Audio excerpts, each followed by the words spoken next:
Okay, so we've made our choice. We're using water stones. We need to prepare these stones. As I mentioned earlier, I leave these soaking in a bath. This is usually a disgusting pool of old aggregates from the sharpening stone, as well as little bits of metal in there. And so anyway, just cleaning out the water makes a big difference.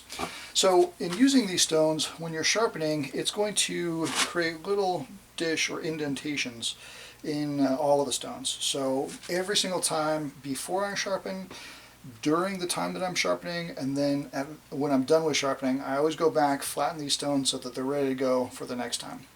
I've got my stones labeled at the end, so I remember which grit I have and which ones I need to get to next. For the purposes of our sharpening, I think that starting with an 800 grit stone, going to a 4000 stone, or I should take that back, an 800, a 1200, and then a 8000, that makes more sense. Some people talk about going to 15,000 stones and all that, and that makes a really beautiful polish, but I just don't know if there's a benefit of going past the 8,000 stone grit for the kind of surface it creates, and more importantly, the edge that we want. So, alright, so sharpening stone flattening here. So this happens on all sharpening stones. Water stones are much more susceptible to this. So there's a couple ways that this can be done. When I was talking about using these diamond stones earlier, I don't use these for sharpening anymore for the reasons that I mentioned. I find that they start to dull very, very quickly. But I can use this to drag this across the surface of the stone. There we go, now it's grabbing. And that will flatten just fine. And this works. I don't know if I love this system for what it is. I find that these are pretty expensive for what they are, and I just don't know that they do the job that I want it to do. You noticed it was a little bit awkward to hold both of these because they're the same width, and so my fingers kind of lose grip of where I need them. So I have this, I just don't use it anymore. The other option, which I think definitely works in the same function, this is a flattening plate. So piece of steel, machined dead flat, or plus minus by, what is it, 1/10,000th of an inch or something to that effect. It's flat. And it's been impregnated with pieces of diamond. So I get that. I can use this. It's a little bit wider, so it's easier to hold on to these things. I feel like this flattens my stones very, very, very, very quickly. And so I've done with this, and then I'm getting very close. What you can't see from the video, or from your position of the camera, is that I've got a little dark spot right in there. That's the low spot. It used to be much larger before I took the 5 passes with the flattening plate. But that's all I need to do.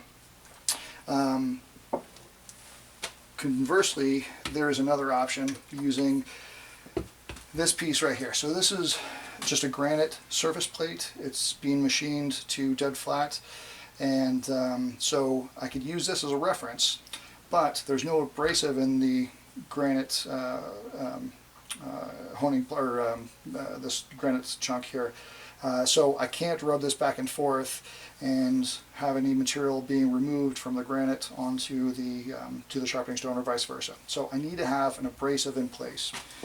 So I'll put down a little bit of water. I have some 320 grit wet dry paper.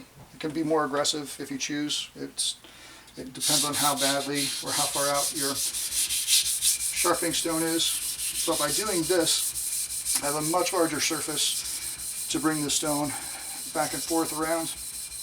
I can make circular motions back and forth in a straight line. It really doesn't matter as long as I keep this sharpening stone nice and flat onto the surface plate. If I've done this, you can see that it's starting to discolor. It's removing part of the sharpening stone down there, and I'm just about where I want to be. There's still just a little bit of a dark spot there. Alright, so how do I know when I'm done with flattening these stones? There's a couple different methods, and you'll notice all the water here. I'm using these things when they're wet. What I can do, I see a lot of people do, just with a pencil, again, not a Sharpie, not a permanent marker. I can make some marks here, abrade this by a couple of strokes, and then you can see that there are some pencil lines still in the center in my low spot, and that would make sense. That's where, when I'm abrading away to sharpen, that's where I'm making the most contact. So I just continue to do this until those pencil lines go away. There's another option that you can do, but it requires the stone to be dry. So let's say I've done this. I think I'm flat. I think that this is going in the direction that I want it to.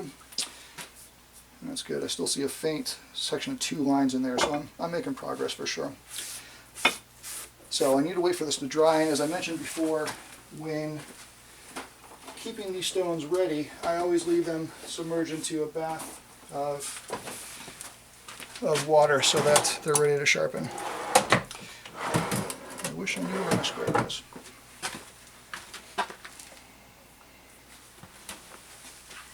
Square, square, square, square.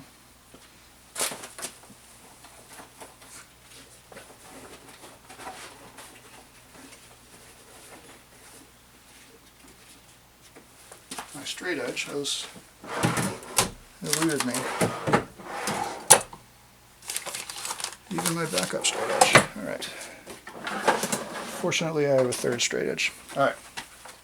So, with straight edge here, once the stone is flat, there's no water here on the surface. I can check against some light here and check for any light coming between the blade of the square and the stone. So I've done this, I go corner to corner, done that.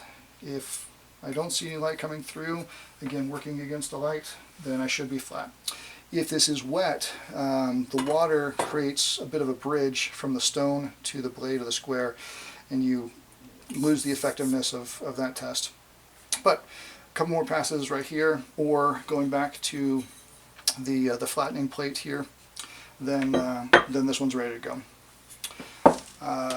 The last thing to talk about preparation of stones is, if you don't have any of these methods, there are a lot of people that talk about using 3 stones, rubbing them together. So I've done that. Then I'm going to use my 3rd stone, flattening here, and I'll do that until it's flat, and then making sure that all 3 of these stones make contact with each other at various times. And in doing this, the 3 stones will even out any irregularity. So if there is a curve on any of these things, or if there is an indentation, which is more likely the case, with 3 stones it will take care of it. With only 2 stones, like we have here, whatever shape this stone has and whatever shape this stone has will start to impose it against each other. So 2 stones don't work in this method. You need that 3rd stone to come in as a buffer to make contact with both stones. And that is preparing for flattening, or for sharpening with flat stones. If you have a sink, I would really recommend rinsing off all of your stones before you put them in the bath, because as I said, that bath just develops this nasty slurry. Still works, it just it picks up a lot of junk that maybe is not helpful for your sharpening process.